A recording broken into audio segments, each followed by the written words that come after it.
प्राणशक्ती जी प्राणवायू आपल्या शरीरामध्ये घेत आहोत आणि आपल्या जे नसनाड्या आहेत आपल्या शरीरामध्ये 72,72,72,201 नसनाड्या आहेत त्यांना शुद्ध करण्याचं क्लीन करण्याचं काम हे अनुलोम विलोम प्राणायाम करतं।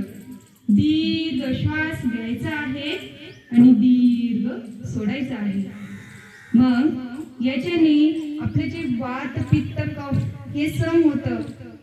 आपल्याला जीवनामध्ये पॅरालिसिस सारखे आजार होत नाही। भरपूर प्रमाण वाढलेलं आहे पॅरालिसिसचं। वयाचं कुठलंही बंधन राहिलेलं नाहीये।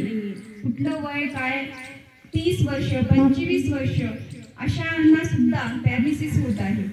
मग आपण सकाळी रोज अशी जर प्राणायाम केला आयुर्वेदाचा वापर केला तर नक्कीच आपल्याला असे आजार होणार नाही।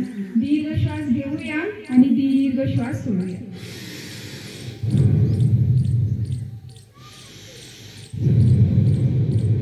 संजीवनी प्राणायाम आहे हे आपल्यासाठी फक्त आपल्याला याला वेळ काढायचा आहे।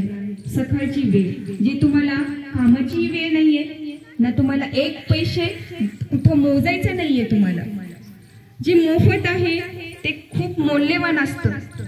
जे श्वास आहे आपला तो मोफत आहे। ईश्वराने सर्व सृष्टीवर सर्व सजीवासाठी निर्मिती केलेला आहे किंवा त्यांना उपलब्ध आहे।